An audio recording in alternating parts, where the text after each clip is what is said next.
لوحة نرسمها يد بيد وشذر يبدع يبقى. Assalamualaikum warahmatullahi taala wabarakatuh. Waalaikumsalam. Alhamdulillah rabbil alamin wassalatu wassalamu ala asyrafil anbiya'i wal mursalin wa ala alihi ajma'in. Alhamdulillah, pertamanya saya mengalu-alukan kedatangan hadirin hadirat yang dirahmati Allah sekalian. Jadi pertama-tamanya saya marilah sama-sama kita menzahirkan rasa syukur kepada Allah SWT kerana dengan keizinannya Allah SWT beri kesempatan kita pada malam ni dapat kita sama-sama berkumpul dan mendengar perkongsian dalam sesi sembang tokoh bersama seorang cendekiawan yang saya rasa tidak asing lagi. Dan bersama anda pada malam ini saya Muhammad Hafiz bin Suran, pelajar di Universiti Islam Antarabangsa Malaysia UIM Gombak dalam jurusan Usuluddin dan Perbandingan Agama. Dan bersama kita pada malam ini seorang tokoh yang bernama Ustaz Darus. Jadi sebelum kita pergi lebih lanjut, suka untuk saya memperkenalkan sedikit biodata beliau. Okey, nama kalau ada penonton yang mungkin kalau ada masalah teknikal yang mungkin suara saya ataupun suara speaker tidak berdengar, boleh tinggalkan komen. InsyaAllah kita akan cuba memperbaikinya. Jadi nama beliau, nama penuh Muhammad Darus bin Senawi. Dilahirkan pada 14 Julai 1941 di Perlis. Dan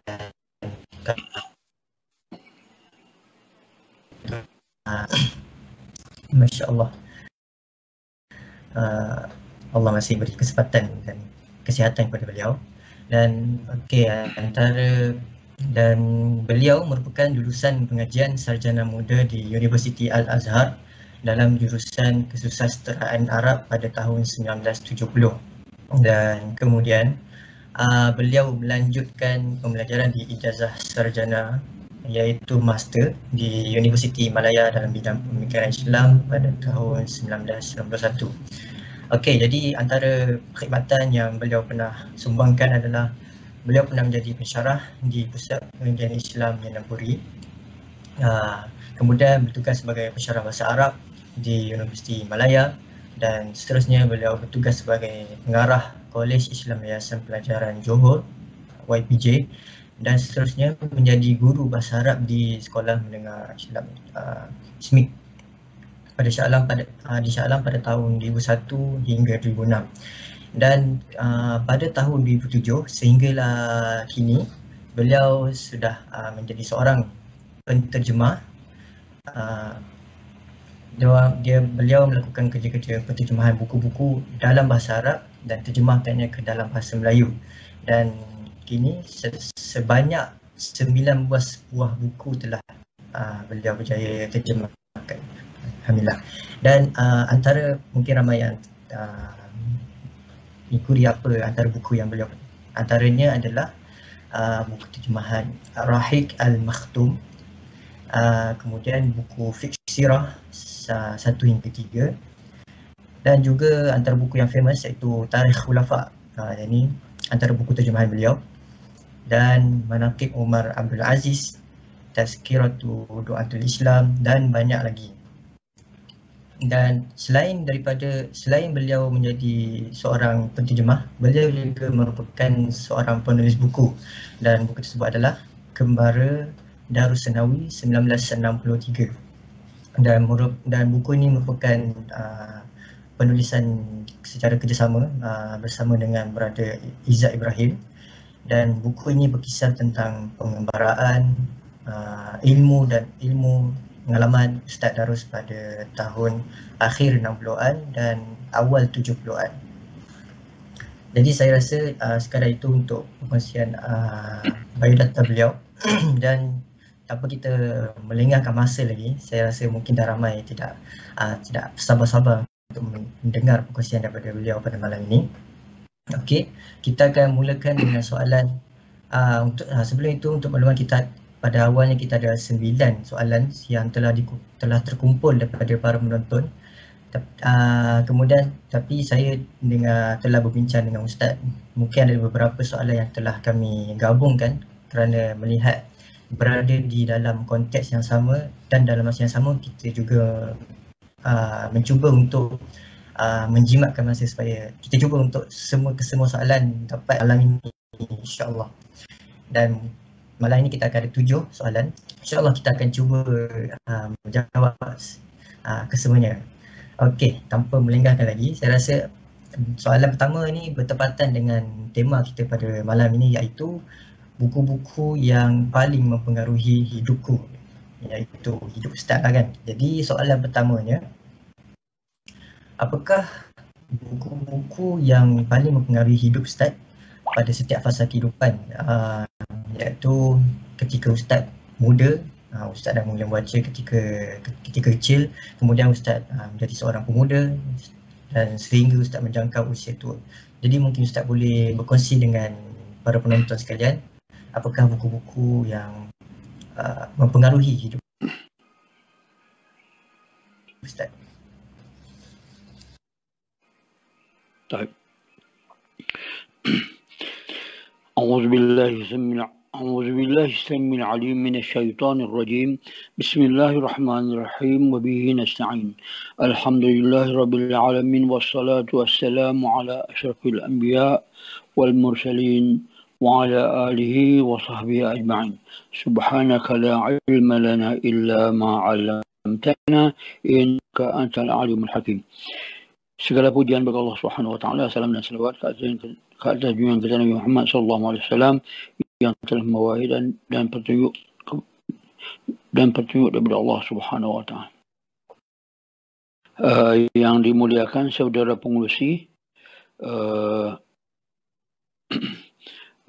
juga pengurusi program Sembang Tokoh pada malam ini, yang dimuliakan juga tim pengendalian program, ikhwah dan akhwat, sahibah dan sahabat, anak-anak yang dikasihi sekalian.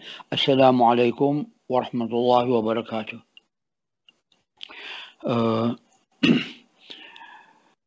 Sebenarnya perjalanan hidup ni dipengaruhi oleh beberapa peringkat lah, tidak satu peringkat sahaja.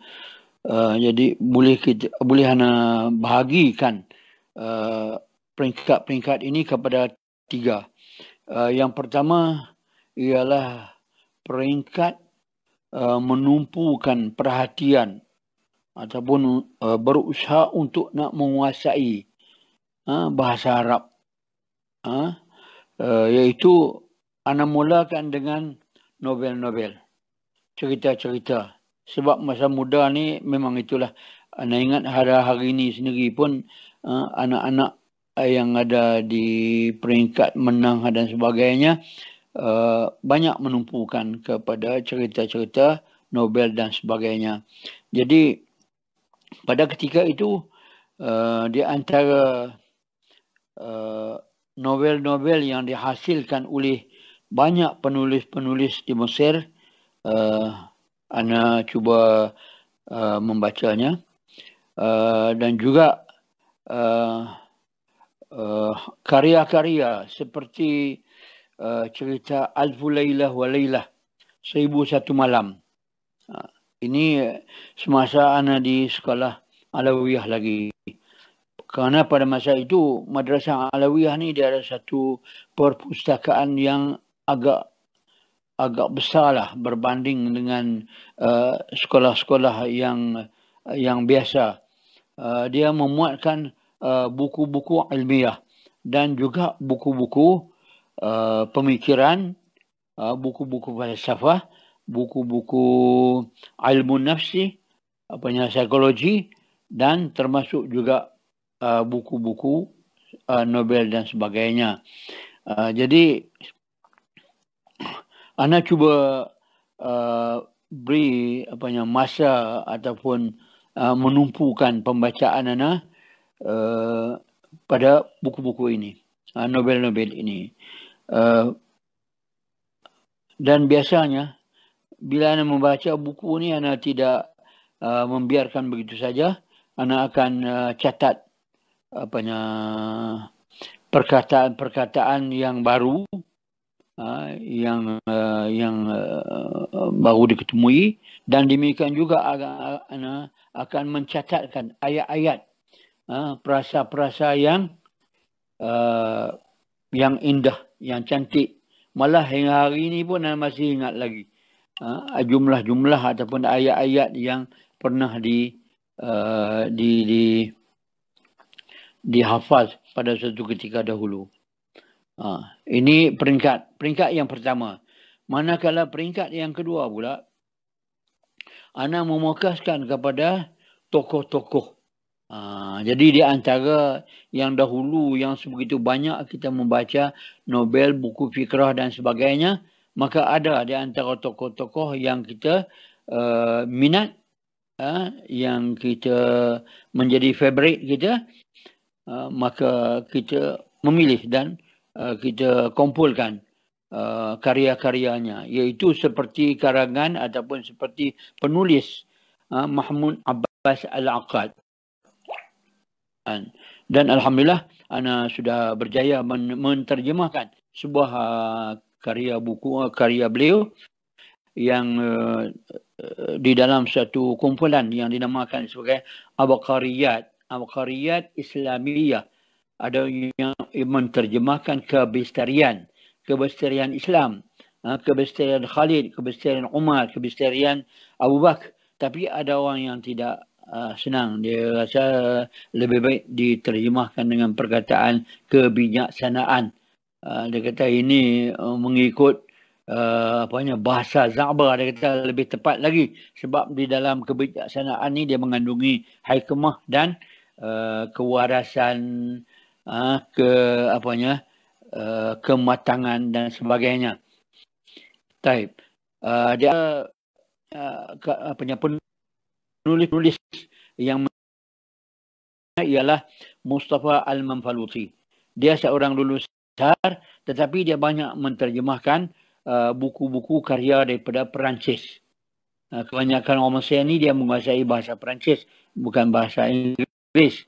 Bahasa Inggeris ni sebahagian kecil. Yang paling banyak sekali, yang paling ramai sekali menguasai bahasa Perancis. Jadi Mustafa Al-Manfaluti dia telah menghasilkan penterjemahan karya-karya Perancis begitu banyak sekali.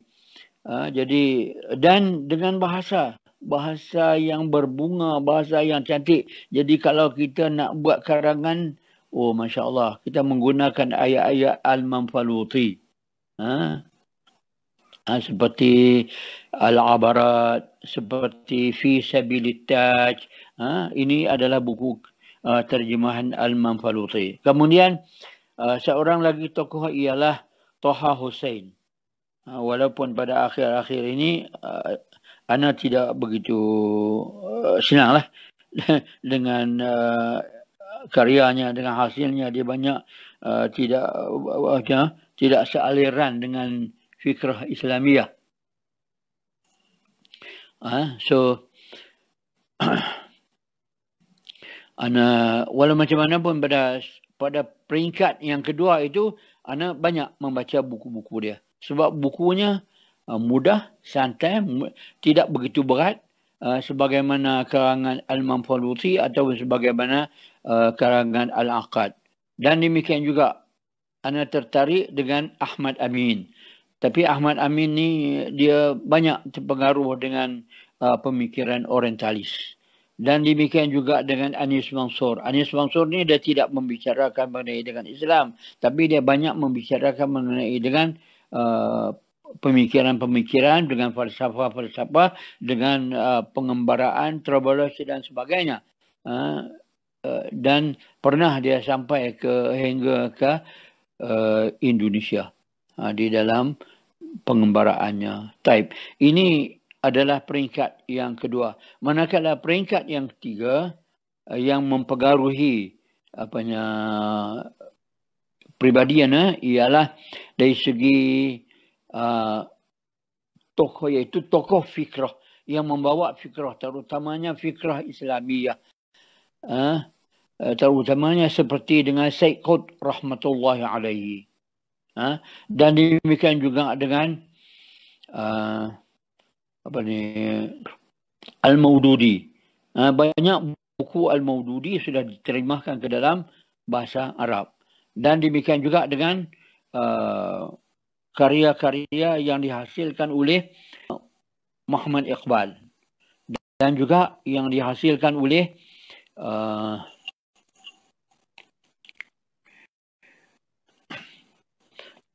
Abu Hasan Ali Adalawi. Ini merupakan tokoh-tokoh yang mempengaruhi pemikiran, yang mempengaruhi akidah dan perjuangan Islam kita. InsyaAllah itulah di antara buku-buku dan tokoh-tokoh yang memberi kesan kepada ana di dalam menjelajahi rantau ilmu. Wallahu a'lam bishawab. Alhamdulillah, saya rasa banyak buku-buku yang ataupun bukan sekadar buku, malah Ustaz Darustawi juga meng-highlight tokoh-tokoh yang beliau tekankan, dan beliau memberikan 3 peringkat, yang mana peringkat pertama adalah peringkat kita Ustaz menempuhkan perhatian ataupun berusaha mengukuhkan penguasaan bahasa Arab dengan membaca novel dan cerita-cerita hikayat. Dan salah satunya adalah 1001 Malam. Kemudian peringkat yang kedua, Ustaz mula memfokuskan kepada tokoh-tokoh, tapi bukan sekadar tokoh Islam, malah banyak lagi tokoh-tokoh seperti Muhammad Mahmud Abbas, dan Ustaz juga berjaya menterjemahkan salah satu karya beliau, juga seperti Mustafa Al-Banfaluti dan sebagainya. Dan yang peringkat ketiga adalah tokoh-tokoh yang lebih mempengaruhi fikrah Islamiah, seperti contoh Syed Qutb, Al-Maududi, Muhammad Iqbal dan sebagainya. Jadi saya rasa jelaslah untuk soalan yang pertama. Jadi kita akan pergi ke soalan yang kedua. Dan soalan yang kedua ni kami telah menggabungkan soalan ni dengan soalan yang lain. Okey, soalan dia adalah bukan. Ialah soalan yang berbunyi, boleh Ustaz kongsikan apa prinsip dan moto hidup yang dipegang dan diyakini sewaktu muda dahulu yang telah keep yourself on a track sehingga membentuk diri Ustaz pada hari ini. Dan mungkin ada kata-kata daripada Ibu Ustaz mungkin yang membekas, yang mungkin kata-kata Ibu Ustaz yang Ustaz sendiri pegang sebagai prinsip ataupun yang memberi pedoman pada hidup Ustaz, dan Ustaz boleh kongsikan kepada anak-anak muda, insyaAllah. Persilakan Ustaz. Baik. Bismillahirrahmanirrahim.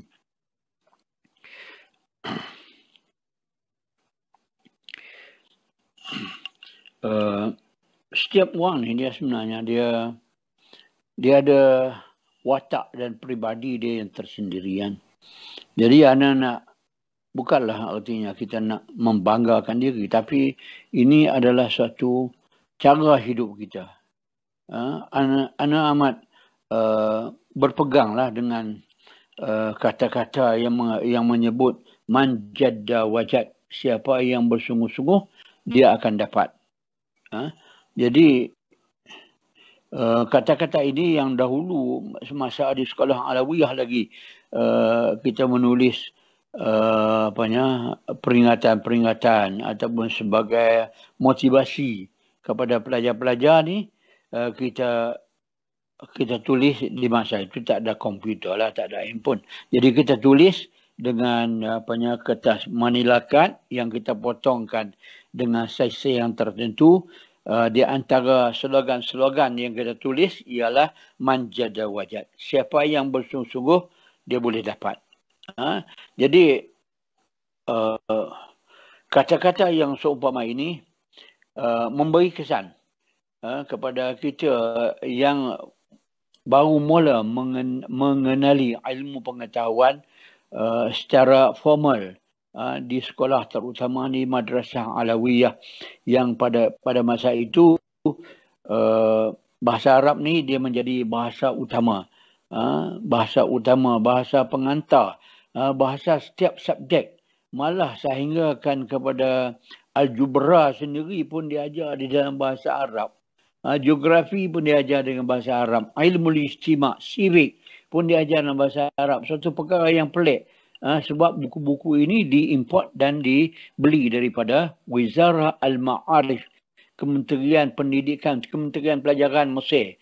Selain daripada guru-guru, selain daripada mudir, setiap masa ditukar, digantikan dengan mudir-mudir yang baru yang dibawa daripada Mesir melalui Kementerian Pendidikan, Kementerian Wizaratul Ma'arif, bukan Tarbiyah, Wizarah Kementerian Pelajaran Mesir.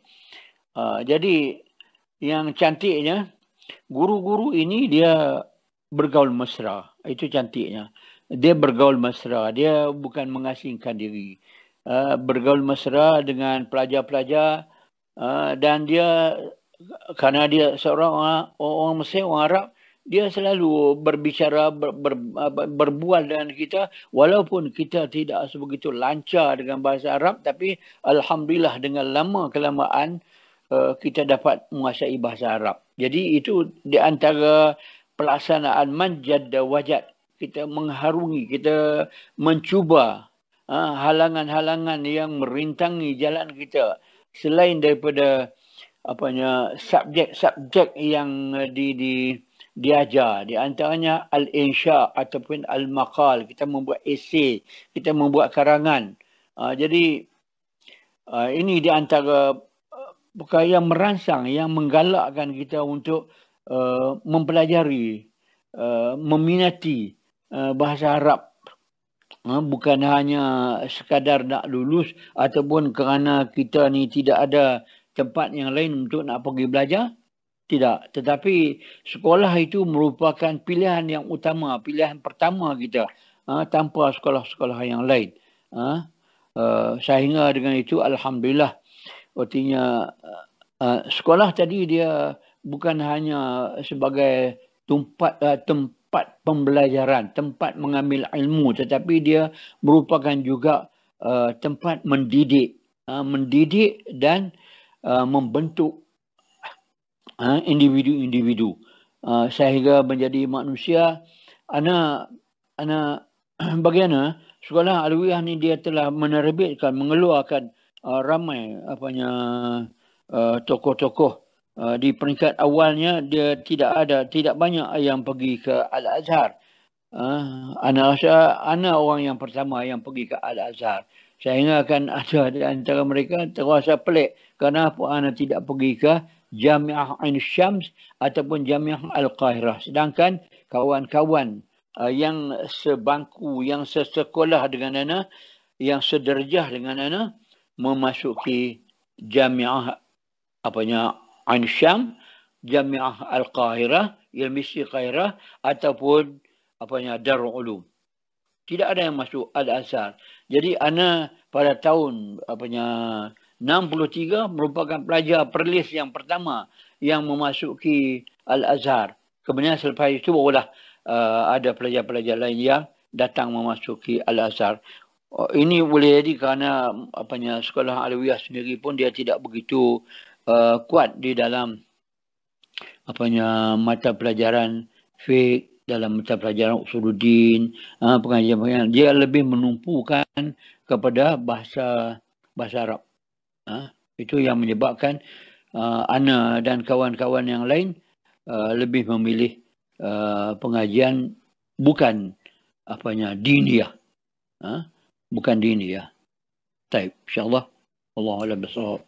Ustaz, mungkin ada satu kata-kata daripada ibu Ustaz yang mungkin Ustaz pegang yang boleh sharekan kepada para penonton. Ana dalam buku Kembara Darus Sanawi 63 ni, ana menyebut ibu ana ni sebagai ibu misali. Memang contoh. Walaupun dia tidak bersekolah secara formal, tetapi dia mengikuti pengajian-pengajian agama yang dianjurkan, yang dikendalikan oleh beberapa tuan guru dan beberapa orang yang lulusan daripada Makkah Al-Mukarramah yang membuka kelas. Pada masa itu dikenal sebagai madrasah, tapi orang kampung dia panggil bandasah. Bandasah. Jadi tak apa pasal menyebut madrasah. Jadi walau macam mana pun mereka ini mengikuti kelas-kelas pengajian. Jadi alhamdulillah Allah Subhanahu Wa Taala beri keimanan, keyakinan, kekuatan perpegangan sehingga dia boleh membimbing anak di dalam pelajaran. Dengan arti kata dia merangsanglah pada malam hari bila anak membaca buku, mengulang kaji buku-buku, dia tak akan tidur. Dia akan mengerjakan sesuatu di atas rumah tadi supaya anak tidak wallahualam takut ataupun tidak kesunyian ataupun tidak mengantuk dan sebagainya. Alhamdulillah, itu dia antara rangsangan, dia antara motivasi seorang ibu misalnya yang walaupun tidak mempunyai pengajian yang formal. Jadi anak rasa pada hari ini pun ibu-ibu yang nak melahirkan anak-anak perlu mempunyai sifat dan budaya yang seumpama ini. Ana masih ingat lagi bila ana meminta izin daripada ibu ana untuk nak menyambung setelah mana ana habis pengajian daripada Alawiyah, iaitu pada khamis sanawi, 5 sanawi, ana meminta izin untuk nak pergi sambung pelajaran, nak mengaji, mendalami ilmu fiqh dan nak mendalami ilmu nahwu di pondok. Kerana di pondok pada masa itu memang terkenal dengan pengajian fiqh, tasawuf dan nahwu Arab. Daripada kulit ke kulit lah. Sehingga ada orang duk poli, dia orang kata belajar sekolah ni seperti dengan belajar suku je, bukan belajar habis. Belajar tak habis, belajar tebuk-tebuk aja buku kat sana ni. Berbanding dengan orang yang belajar di pondok. Pondok ni artinya dia kata orang dia mahir daripada kulit ke kulit. Habis. Kemudian memang begitu. Kita akui, kita tidak menafikan. Selain daripada itu, buku-buku mereka ini penuh dengan dhabit. Dhabit artinya perkataan-perkataan ataupun komen-komen yang ditulis pada pinggir-pinggir ataupun sebagai nota kaki di dalam buku itu. Jadi ibu ana ni telah tidak menyetujui dengan katanya kalau awak dah belajar kat sekolah beraliran formal ini, tak perlu lagi pergi nak belajar ke sekolah yang pondok yang disebutkan sebagai tidak nizami. Yang tidak nizami, yang tidak mempunyai suatu jadual, pakaian, disiplin yang ketat. Ada disiplin dia sebenarnya, cuma kita tidak tahu saja. Jadi ana amat menghormatilah pandangan ibu ana, maka ana tidak pun berusaha nak pergi atau melanggar kata-katanya. Tapi bila mana ana memohon dan meminta kepadanya pula untuk nak menyambungkan pelajaran ke sekolah Inggeris di Kanga, ibu ana pun okey, dia kata bolehlah, ini sekolah boleh kalau awak nak belajar. Alhamdulillah. Tapi usaha ana tidak dapat nak menyambungkan kerana takdir Allah Subhanahu Wa Taala, walaupun sempat belajar sekejap tapi tidak dapat nak menyambungkan kerana takdir Allah Subhanahu Wa Taala nakkan ana ni menyambungkan pelajaran ke Mesir. Itu dia. Jadi alhamdulillah Allah Subhanahu Wa Taala takdirkan setakat itu, maka kita terimalah takdir Allah Subhanahu Wa Taala. Wallahu a'lam bishawab. Okey. Jadi apa yang mungkin saya boleh tekankan apa satu ataupun kata-kata pujangga daripada Arab yang mana berbunyi manjadda wajad, siapa yang berusaha dia menjaya. Ini dengan kata-kata ini Ustaz sangat-sangat berpegang pada kata suasana pembelajaran di Alawiyah yang agak mencabar dan ringan, yang mana dalam kebanyakan bahasa yang digunakan adalah bahasa Arab. Namun janda tu berusahanya Ustaz tu bukan sekadar untuk lulus, bersungguh-sungguh. bukan sekadar untuk lulus, tapi malah untuk mencapai menguasai ilmu Allah SWT. Kemudian mungkin Ustaz ceritakan berkisar berkenaan ibu Ustaz yang walaupun bukan mengalami ataupun melalui pembelajaran secara formal, tetapi mengikuti kelas-kelas pengajian, tapi mampu menjadi seorang ibu yang misali, yang selalu membimbing Ustaz dalam mendalami ilmu. Jadi saya rasa kita akan terus dengan soalan yang seterusnya. Okey Ustaz, jadi soalan yang seterusnya, sebagai seorang ilmuwan dalam bidang sirah, bagaimana perempuan diberi hak dan merit dalam pembangunan umat dan negara pada zaman Nabi SAW dan juga pada zaman Khulafa' Ar-Rasyidin? Dan seandainya feminisme, iaitu ideologi feminisme, wujud pada ketika itu, adakah ia menjadi keperluan untuk mengubati dan membela hak perempuan ketika itu? Apa yang saya faham mungkin bagaimana Islam meletakkan kedudukan seorang wanita pada ketika zaman Nabi dan ketika zaman Khulafa' Ar-Rasyidin. Dan kalau ideologi feminisme itu, yang mana gerakan yang boleh kata ekstrim dalam mengutamakan hak-hak wanita, adakah ia menjadi satu keperluan dalam ketika zaman Nabi dan zaman Khulafa' Ar-Rasyidin? Dipersilakan Ustaz. Baik, bismillahirrahmanirrahim.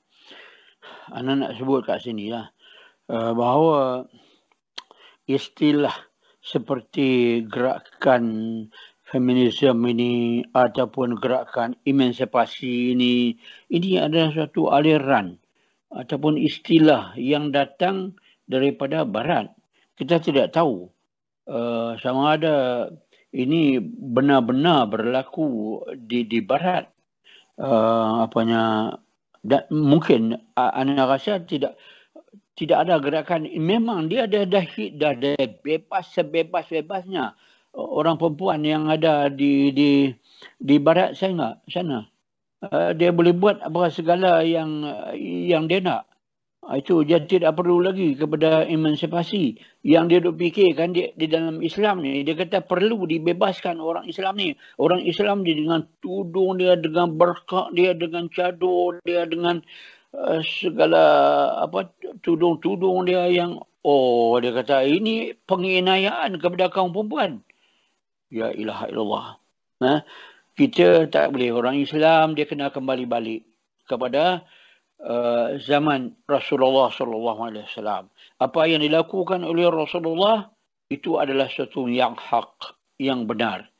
Dan juga apa yang dilakukan oleh para sahabat, oleh Khulafa' Ar-Rasyidin selepas Rasulullah SAW itu adalah juga sambungan kepada amalan-amalan yang dilakukan oleh Rasulullah SAW. Kita rasa tidak ada satu agama yang datang membebaskan kaum perempuan seperti mana yang dilakukan oleh Islam. Islam inilah pembebas kepada kaum wanita yang dahulunya ataupun yang hingga hari ini diperhambakan dengan secara tidak disedari. Sama ada kaum lelaki tidak menyedarinya ataupun sehingga kaum wanita itu sendiri tidak menyedarinya bahawa dia sudah dihamba abdikan. Ana tertarik satu contoh yang ditunjukkan oleh Ahmad Didat. Dia kata, ni cerita apa sebenarnya? Kamu nak jual BMW. Kemudian di tepi itu ada seorang perempuan duduk di atas bonet BMW. Kamu nak jual perempuan ini kah? Kamu nak jual BMW ini kah? Kalau orang tertarik dengan BMW, kamu tidak perlu letak perempuan yang hampir-hampir telanjang itu. Ini kamu sudah menginai perempuan. Kamu jadikan alat jual beli kamu. Tapi orang Barat membawa mari kepada kita cara mereka itu bermuamalah, berkira bicara dengan perempuan dengan cara mereka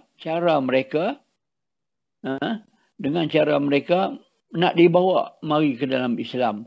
Sebenarnya Islam adalah innahu minallah, sebagaimana yang disebutkan oleh pendakwah Islam.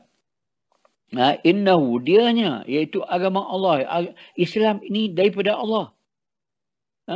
Manakala dia daripada agama Allah, innallaha la yazlimu bil ibad. Sesungguhnya Allah tidak menzalimi mana-mana hambanya. Jadi peraturan Islam, peraturan yang diturunkan oleh Allah Subhanahu wa taala ialah suatu keadilan Rabbani, keadilan daripada Allah Subhanahu wa taala. Keadilan kepada orang lelaki dan keadilan kepada kaum perempuan. Malah keadilan kepada binatang-binatang. Keadilan kepada sehingga kalau kamu nak menyembelih binatang, kamu fa'ahsinu zabha, hendaklah kamu sembelih dengan begitu baik, dengan cara ihsan, bukan dengan cara kamu mengetuk kepalanya. Ada satu kaum yang apabila dia nak menyembelih, ada dalam, kamu boleh tengok di dalam YouTube, apabila mereka nak menyembelih lembu, mereka akan membawa satu tukul yang besar. Lembu itu diletakkan dalam satu kandang, dihulurkan kepalanya keluar, kemudian diketuk kepala, terus lembu tadi pun mati. Selepas dia mati, mereka terus melapah, mengeluarkan kulit, menceraikan kulit-kulitnya daripada isinya. Ini adakah ini dikatakan ar-rahmah? Ini adakah suatu kasihan belas? Jadi Islam, hanya Islam saja yang ada rahmatun wa ra'fah wa ihsan kepada manusia dan kepada binatang, kaum lelaki ataupun kaum perempuan dan sebagainya. Di Barat hari ini kita tidak boleh nak menjadikan panduan untuk kita. Ada manusia yang lelaki yang sudah ditransformkan, dijadikan perempuan, dan ada perempuan yang menjadi lelaki. Suatu nak merubahkan khalqullah, merubahkan kejadian Allah Subhanahu wa taala. Ini bukan suatu satu jalan yang benar, yang sebenarnya. Setiap manusia itu dijadikan dengan sifat laki, maka terimalah dia dengan kelakian. Seorang itu dilahirkan sebagai seorang perempuan, maka jadilah dia sebagai seorang perempuan. Jangan cuba nak merubah-rubahkan kejadian Allah Subhanahu wa taala. Nanti kamu akan berhadapan dengan resiko, dengan penyakit jiwa dan sebagainya. Akhir sekali bila tak tahu apa jalan nak keluar daripada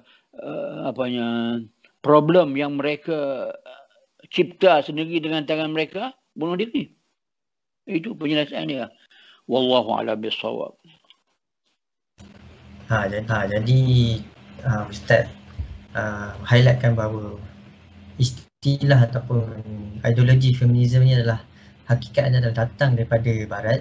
So jadi feminisme ni bukan datang daripada Islam sendiri, tapi pemikiran yang datang daripada Barat, yang mana mereka melihat wanita khususnya muslimah memakai tudung yang menutup, berjilbab dan sebagainya, mereka melihat seperti tidak kebebasan bagi wanita. Tapi pada hakikatnya Islam sendiri yang memerintahkan seperti begitu. Dan Islam memerintah berikut seperti demikian bukan untuk menghalangi daripada kebebasan, tapi ada kebaikan dan hikmah di sebaliknya. Okey, jadi saya rasa kita akan teruskan dengan soalan yang seterusnya, iaitu Ustaz, soalan ni, jika diberi peluang untuk jadi model kembali, apa yang Ustaz ingin lakukan? Dan berkemungkinan ke Ustaz, jikalau dipatah balik masa semula, adakah Ustaz ingin meneruskan pendidikan sehingga peringkat PhD? Dipersilakan Ustaz. Allah Akbar. Iyalah. Maaf lah. Ana bukan nak bersombong dengan ilmu. Di satu ketika dahulu pernah ana mengajar di Universiti Melaya. Pada masa itu ana tidak mempunyai master pun. Ada kawan-kawan dia kata buatlah master kat sini. Ana menjawab agak sombong sikit lah. Ana kata dengan ilmu yang ana ada ni dah cukup. Budak-budak ni makan tak habis dah. Agak kasar sikit lah. Agak sombong sikit.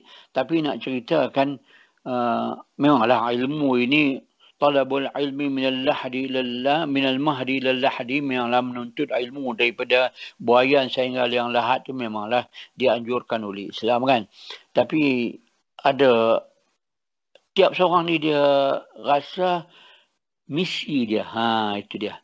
Setiap seorang ni dia memikul misi, memikul risalah. Apa dia risalah seseorang itu? Dia kadang-kadang orang buat PhD sendiri pun dia tidak bukanlah nak meremehkan, tidak melaksanakan PhD-nya secukupnya, sepenuhnya. Ana memikirkan bahawa umat Islam pada hari inilah memerlukan kepada da'i yang mengajak.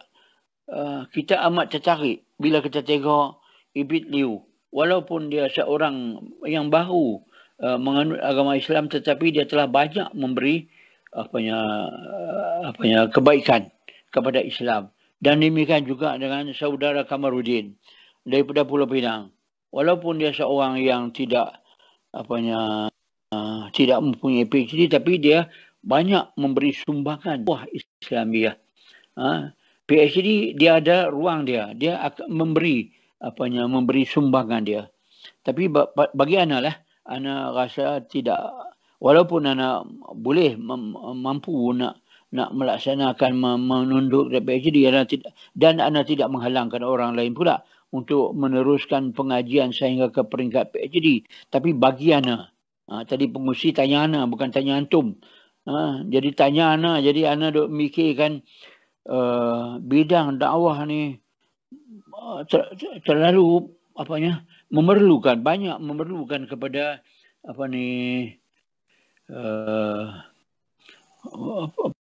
pejuang-pejuang. Hari ni kita tengok, ialah di Palestin satu cerita bagaimana orang kafir yang berganding bahu menghentam menggodam Palestin, dan demikian juga di Afghanistan.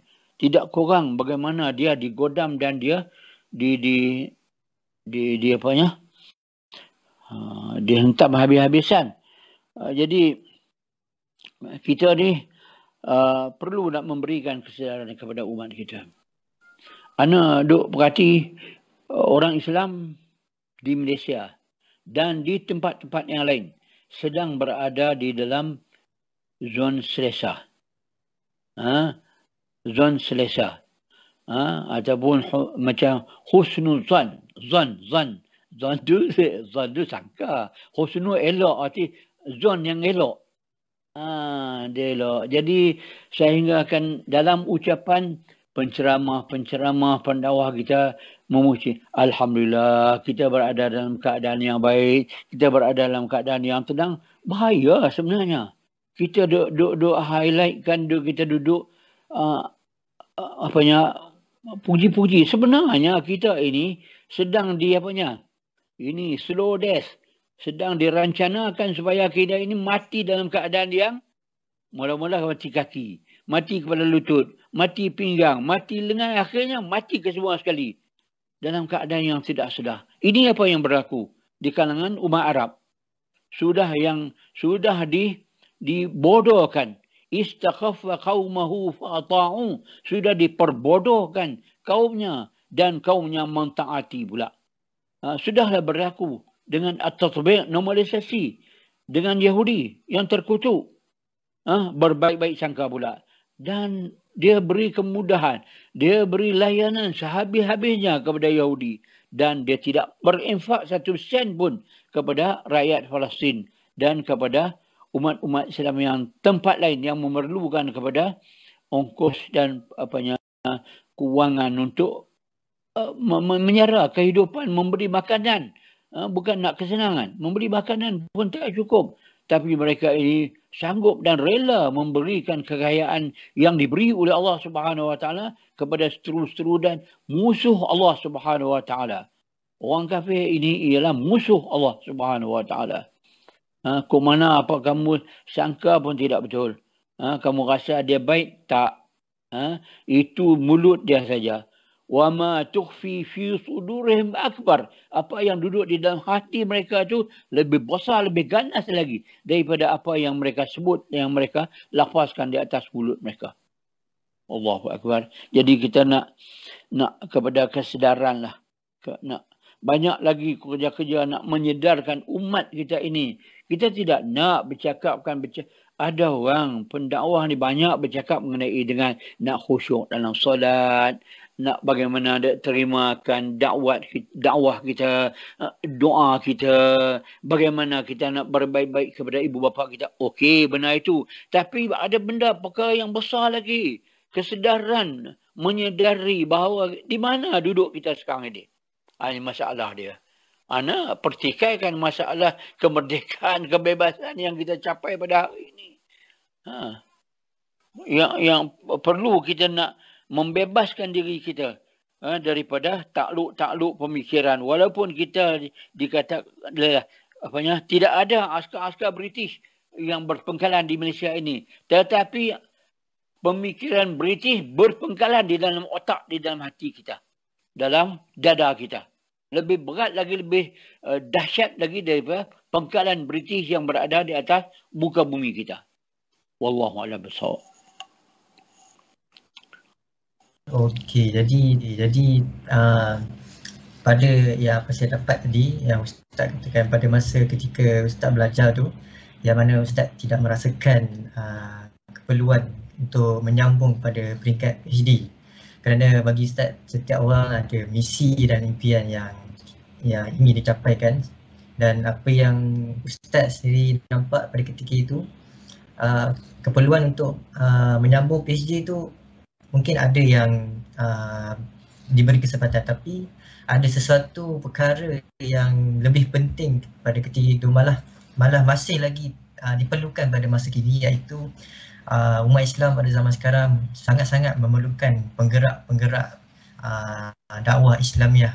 Selain daripada kita menuntut ilmu Islam, dalam masa yang sama kita juga dituntut untuk menyebarkan dakwah Islamiah.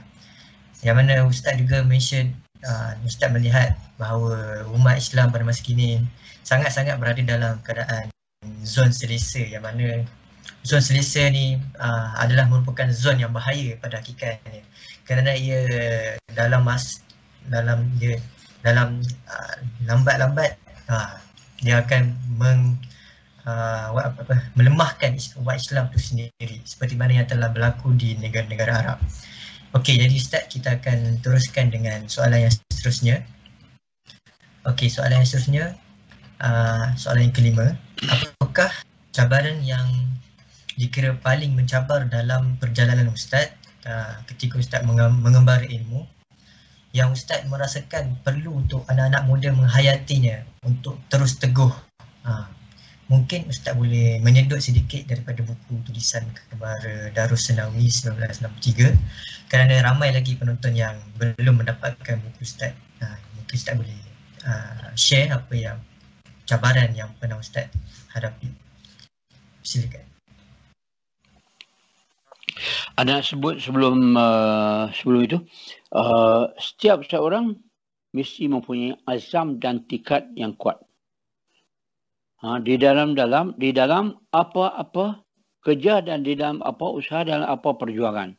Perjuangan nak belajar, perjuangan nak meniaga, perjuangan nak berusaha, nak bercucuk tanam, apa-apa saja, dan mesti ada tekad dan azam yang mantap, yang kuat, yang tidak boleh digugat, baru dia akan berjaya. Kalau tidak, dia nak buka ladang. Kalau dia bercucuk tanam, dia buka ladang, elok dah tumbuh apa semua, dia semangat, dia layu. Pokok pun layu juga. Bukan kata dia saja yang layu. Dia akan mati, pupus. Dia mati tengah jalan. Demikian juga dengan belajar. Kalau belajar sampai SPM, awak mati setakat itu, habislah. Tak. Awak kena ada azam untuk sambung lagi. Ilmu ni adalah suatu bahrun. Suatu lautan yang tidak dapat diduga. Kata Allah, wa ma utitum minal ilmi illa qalila. Kamu perlu ilmu terlalu sedikit. Taib ya akhi. Di dalam kita nak berhadapan dengan permasalahan ataupun kita sebutkan sebagai cabaran. Cabaran, ana amat tertariklah dengan seorang penulis Inggeris yang bernama Arnold Toynbee. Ana pernah baca buku kecil dia semasa di Mesir lagi.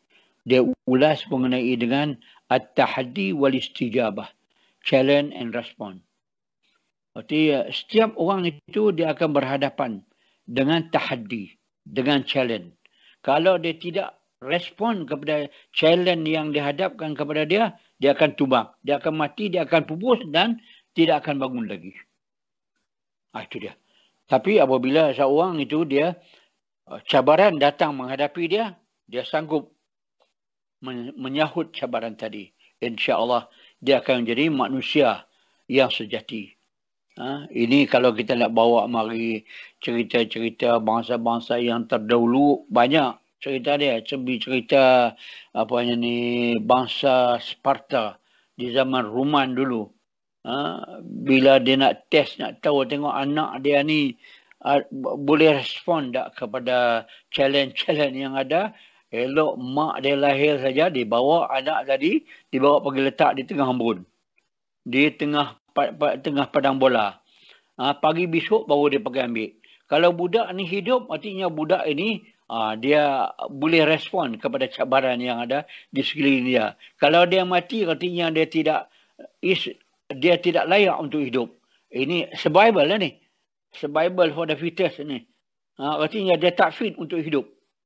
Demikian juga kita ni perlu kepada azam, kekuatan yang begitu kuat untuk kita berhadapan dengan cabaran yang datang tiap masa, tiap ketika.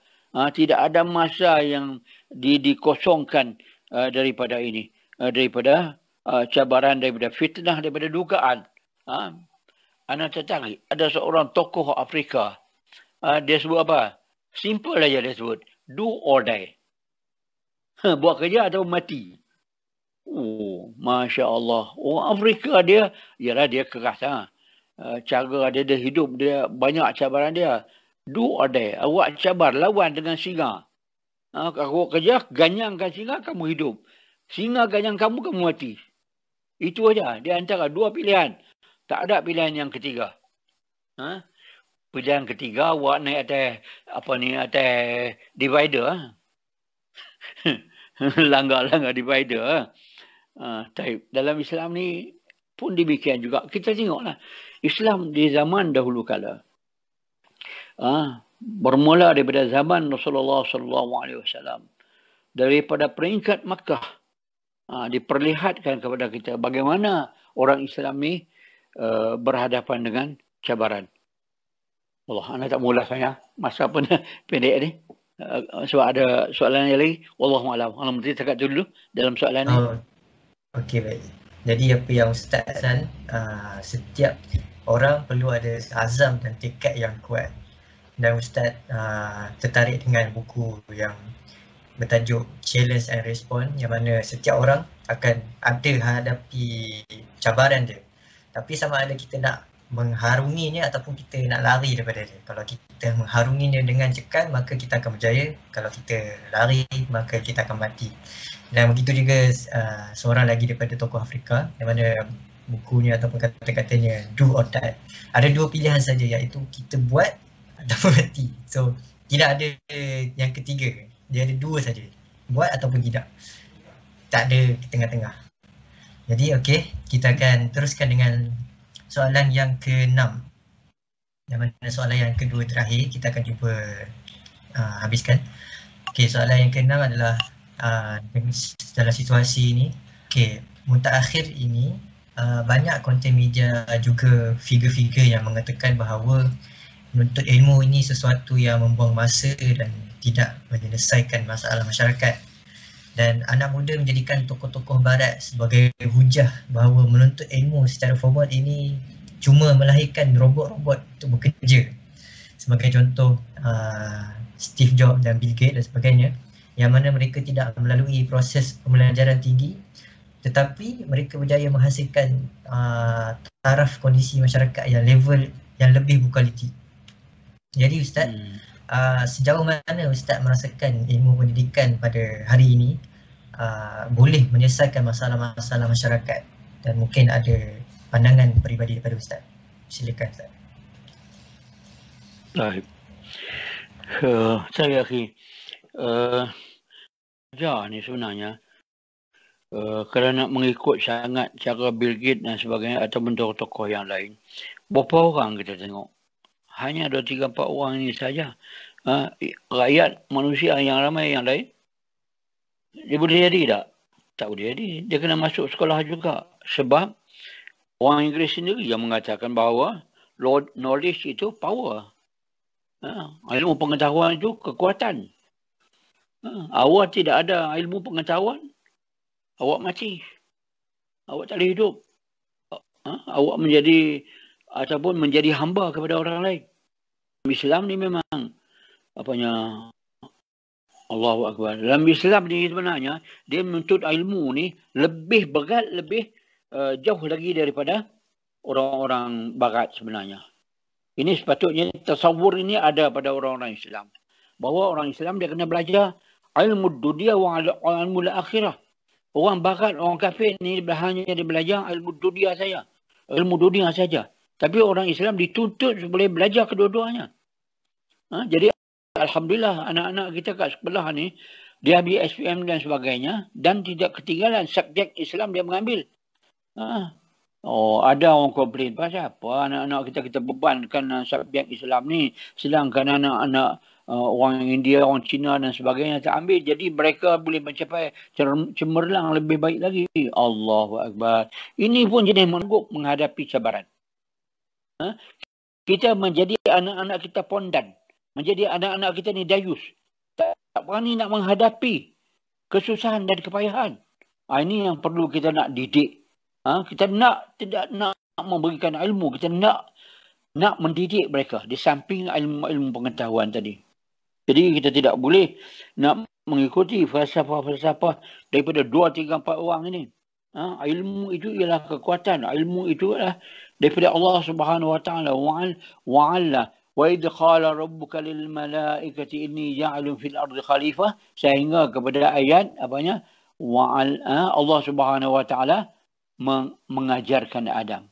Mengajarkan Adam alaihissalam dengan ilmu. Selepas dia mengajar itu baru dia kata wa idh qala rabbuka lil malaikati isjudu li Adam.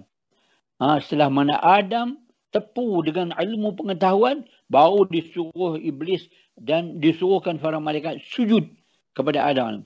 Bukan sujud menyembah, tapi sujud mengagung dan mengakui ilmu yang ada pada Adam alaihissalam. Jadi kita tidak boleh nak mendengar laungan-laungan manusia bodoh.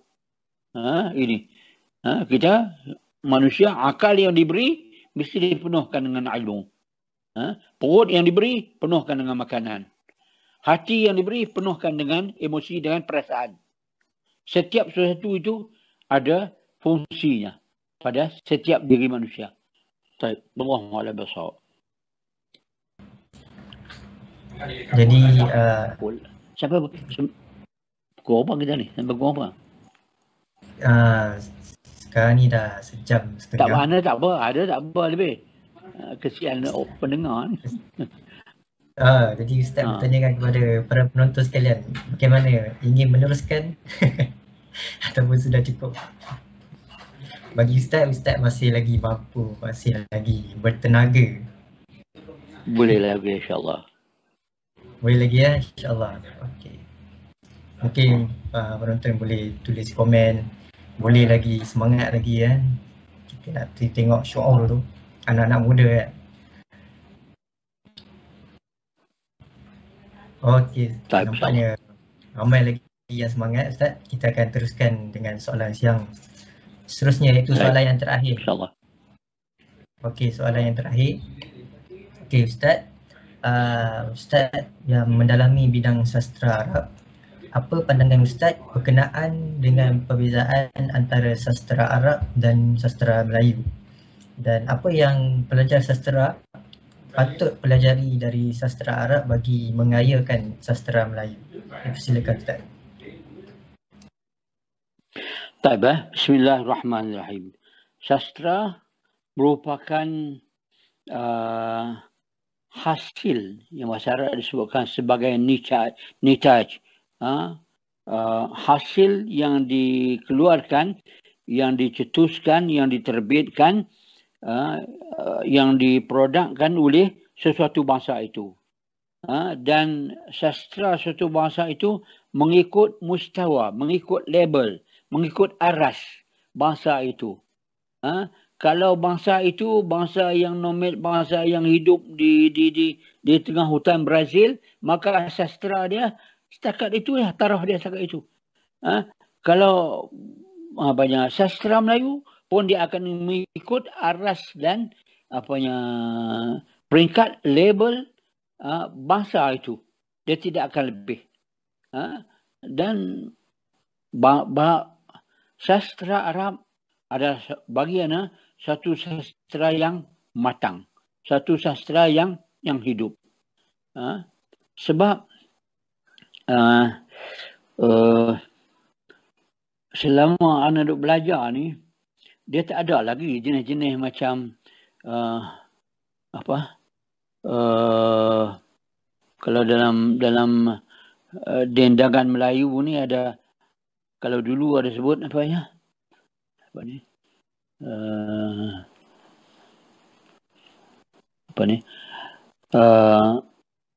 anak ikan dimakan ikan, anak udang patah kepala, anak tak ingat apa dia. Tapi itulah kita nak ceritakan, ini apa dia mustawa dia, aras dia, peringkat level dia, pemikiran dia, apa dia hasil, apa dia orang yang memikirkan benda lagu ni.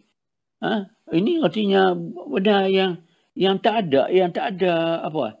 Tapi berbanding dengan bahasa Arab, walaupun dia di zaman jahiliyah, tapi dia suatu hasil yang amat tinggi. Yang amat tinggi. Kalau anak nak bagi contoh, misalnya di zaman Rasulullah SAW, apabila orang Islam dapat membuka kota Mekah, seorang penyair Islam yang terkenal, Hasan bin Sabit, dia telah mengeluarkan satu syair yang panjang yang dipanggil antologi, kita sebut diwan. Satu diwan yang panjang, antologi yang panjang. Di antaranya dia sebut apa? Adibna khailana illam tarawha tusiru daqa bimawqiha kada. Artinya kami tidak punyai kuda, kalau kamu tak tengok dia hanya menerbangkan debu-debu di satu tempat yang bernama Kada. Kita rasa macam tak ada apa pun syair ni kan. Tapi sebenarnya kalau kita kaji, teliti, oh Masya Allah.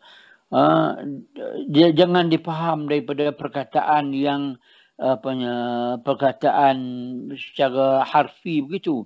Nak difahami maknanya secara mendalam. Artinya dia maksudkan adimna khailana, kita tidak mempunyai kuda, makna dia kami ni bukan orang lelaki lah. Kalau tak naik kuda, kalau jenis berjalan kaki ni manusia biasa lah. Kami sebagai pahlawan ni mesti naik kuda. Kuda kami ni bukan berjalan dalam keadaan lunglai, tapi kuda kami ni menerbangkan debu-debu di tengah padang pasir sehingga menutupkan awan. Allahu Akbar. Nampak kepahlawanan. Jadi bicara dia tadi, kandungan syair ni tadi ada makna dia, ada misi dia. Dia mengetuk pemikiran kita dan mengetuk hati kita. Lain. Hari ini orang Arab dah punah. Orang Arab ni dah rosak. Dia tak ada lagi. Dulu dia mustawa dia, peringkat dia, level dia terlalu tinggi. Sekarang ni dia sudah menjadi ini syair minta maaf lah. Kalau bahasa India dikatakan ini bangsa yang satu kasta yang rendah mutu dia tu. Dia kata paria. Minta maaf. Ya. Ini syair-syair paria ni. Boleh timbul di tengah masyarakat yang sudah tidak ada nilai. Di tengah masyarakat yang sudah tidak ada tugas. Dia menjadi hamba percaya kepada bangsa-bangsa Yahudi. Bangsa yang disumpah oleh Allah Subhanahu Wa Taala sebagai beruk dan khinzir. Sebagai babi. Apa dia? Dia sebut. Misalnya adalah Maza aqulu laha in jaa yas'aluni. Apa aku nak katakan kat dia kalau dia datang kepada aku? Awak cinta tak aku ini? Maka aku menjawab, alfu ahwa. Aku cintakan kau 1000. 1001 cinta. Tu mana ni? Ni apa dia? Syair ni. Mustawa dia. Mutu dia. Aras dia duduk kat mana ni? Dia sudah down. Dia sudah merosot. Dia mempunyai sindrom. Penyakit Down syndrome ni. Dia sudah berpenyakit. Sudah tidak ada nilai lagi. Sebagaimana yang dilakukan oleh moyang-moyang mereka dahulu. Moyang-moyang kita sebelum kejatuhan umat Islam yang ada pada hari ini. Na'udzubillah min zalik. Jadi insya-Allah kita nak kembali balik kepada kehebatan Islam yang telah melahirkan bukan melahirkan penyair-penyair tapi melahirkan pahlawan-pahlawan, tokoh-tokoh yang kita sebut sebagai ustaziyah al-alam, yang menjadi mahaguru, bukan menjadi gurkha, tapi menjadi mahaguru yang mengajar alam seluruhnya supaya menjadi seorang pemikir yang waras, seorang pemikir yang bijaksana, bukan pemikir yang tak ada matlamat. Ada akal tapi tidak digunakan sebaik-baiknya. Masya Allah. Ini apa yang berlaku di kalangan umat Islam. Taibah, masa anda belajar dulu, dia ada satu subjek. Nama dia Al-Adab Al-Muqaran. Sastra perbandingan. Sastra perbandingan. Jadi kita membandingkan di antara misal kata satu tajuk yang pernah digubah di dalam bahasa Arab, syair mengenai dengan Al-Buhairah. Dia menyifatkan satu tasik. Berbanding dengan satu tajuk yang sama di dalam syair Perancis. Juga bernama tasik. Bagaimana perbandingan di antara dua ini? Itu dikatakan adab al-muqaran. Dan demikian juga kita buat perbandingan di antara karya yang dituliskan oleh Abu Al-Ala Al-Ma'ari mengenai dengan mengenai dengan hari akhirat, mengenai dengan syurga neraka ini. Maka ada seorang orang Itali, dia menghasilkan karya yang sama juga. Tetapi karyanya ini banyak dia menghentam dan mencaci dan memaki Rasulullah SAW. Sudahlah dia pelagiat, dia mengambil, dia meniru daripada Islam, dia mencaci balik terhadap Islam. Ini di antara pengajian-pengajian mengenai dengan perbandingan sastra lah. Itu artinya suatu perbandingan yang baik.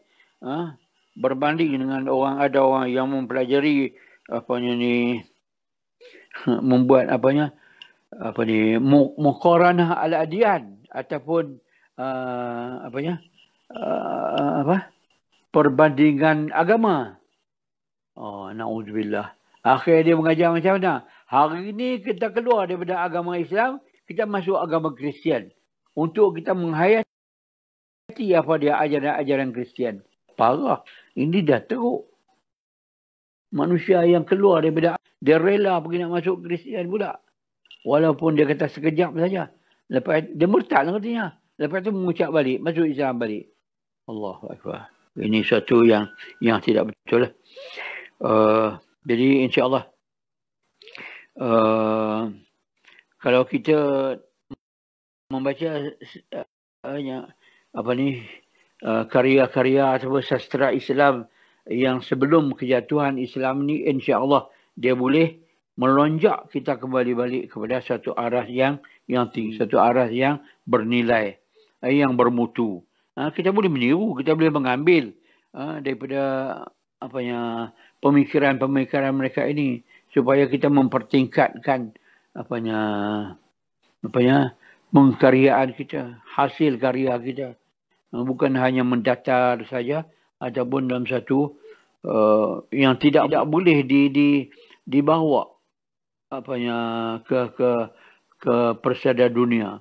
Berlainan dengan apa yang dihasilkan oleh Muhammad Iqbal misalnya kata.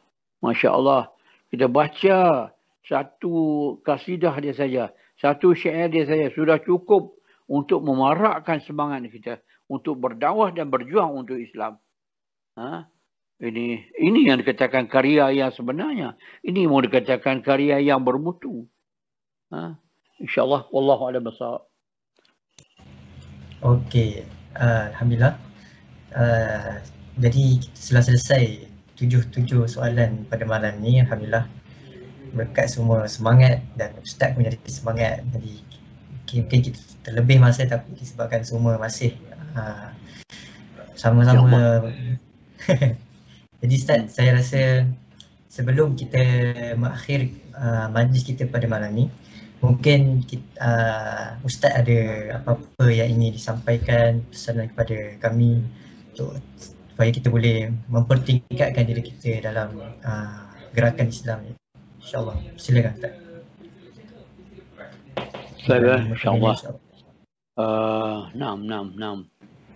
Ana teringat balik apa yang disebutkan oleh Said Hawa rahmatullahi alaihi. Dia sudah meninggal. Di dalam buku dia Madkhal ila Da'wah al-Ikhwan, satu introduksi kepada dakwah ikhwan. Ana sudah terjemahkan buku tu dah lama dah. Tapi mungkin ada di antara antum yang tidak pernah melihat yang dicetak oleh Pustaka Salam. Boleh kita cetak balik semula. Dia menyebut inna bina ar-rijal muqaddamun ala sa'iril a'mal. Ana hafalan dia ayat ni, jumlah ini. Membina tokoh-tokoh dan rijal-rijal itu lebih utama daripada segala kerja yang lain.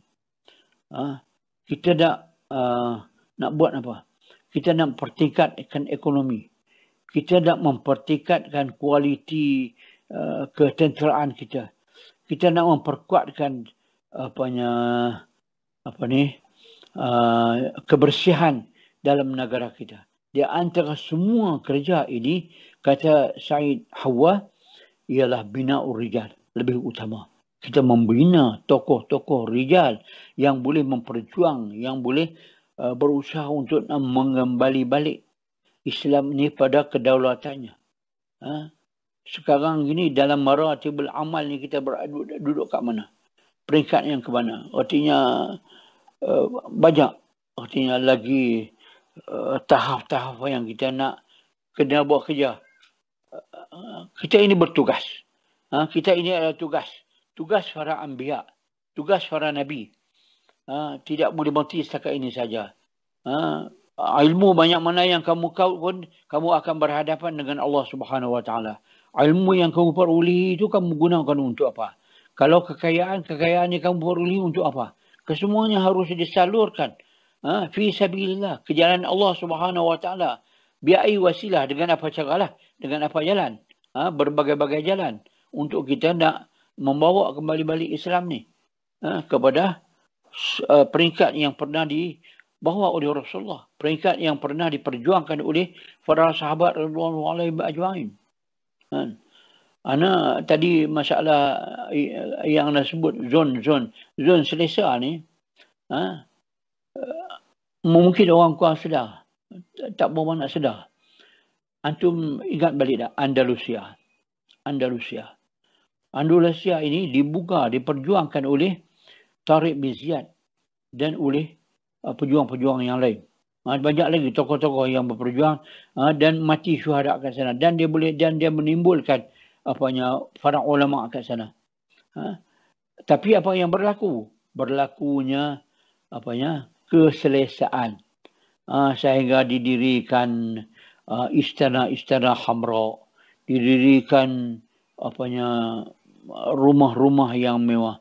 Artinya mereka sudah selesa dengan keadaan, sudah melupai perjuangan. Ini yang membawa kaum Spanyol yang ada hari ini, mereka mempersiapkan kerana orang Islam berada dalam zon selesa, dia selesa. Maka ketika itu mereka akan mereka menyerang balik ke atas umat Islam. Ini kita nak beringatlah, terutama ni kita kat Malaysia ni tak boleh senantiasa berada di dalam zon selesa, harus berada dalam zon siap siaga untuk berhadapan dengan 1001 macam kemungkinan, 1001 macam at-tahaddi, 1001 macam cabaran. Maka kita harus mempersiapkan untuk bagi melayakkan diri kita. Kalau tidak, awak mati. Sama ada mati bernyawa atau mati yang tidak bernyawa. Tak bernyawa pun boleh mati juga. Dia berjalan tapi dia bukan manusia Muslim. Dia manusia lain dah. Dia sudah dicorakkan dengan berbagai-bagai corak, sebagaimana yang berlaku di setengah negara. Wallahu a'lam bishawab. Alhamdulillah, kita sudah berada di penghujung majlis kita pada malam ini, dalam sesi sembang tokoh bersama Ustaz Darus. Dan alhamdulillah, saya rasa banyak ilmu-ilmu, pengalaman dan juga pemikiran yang telah Ustaz kongsikan bersama para penonton pada hadirat pada malam ini. Dan saya rasa banyak dorongan ataupun ilmu yang dapat kita jadikan sebagai penguat, dan kita dalam masa yang sama bila kita dah dapat ilmu yang telah dikongsikan daripada Ustaz, dan kita juga tidak lupa jangan kita sekadar dapat masuk tinggi kanan dan keluar tinggi kiri, tapi kita kena mengamalkannya, kena teruskan amalan-amalan kebajikan. Dalam masa yang sama kita nak menggerak menjadi sebagai penggerak Islamiah yang akan mengembalikan Islam pada masa depan, insya-Allah. Jadi saya rasa cukup pada itu saja untuk malam ini.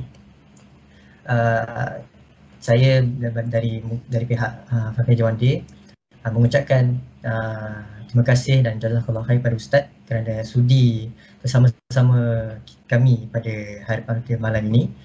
Dan juga terima kasih juga kepada para penonton, para hadirin-hadirat yang sangat-sangat memberi kerjasama dan menunjukkan semangat yang menyebabkan Ustaz pun sanggup untuk kita melebihkan masa pada malam ini. Alhamdulillah, terima kasih semua. Dan saya dari pihak saya sendiri, saya memohon maaf atas kesilapan dan mungkin ada tersalah silap sepanjang saya mengendalikan sebagai host pada malam ini. Dan insyaAllah saya rasa itu saja pada malam ini. Wabillahi taufiq wal hidayah. Wassalamualaikum warahmatullahi taala wabarakatuh. Waalaikumsalam warahmatullahi wabarakatuh. الفرحات في أبهى الحلل والرضا قبل والسعد اكتمل كل من سار على الدرب وصل حيزا باقات حب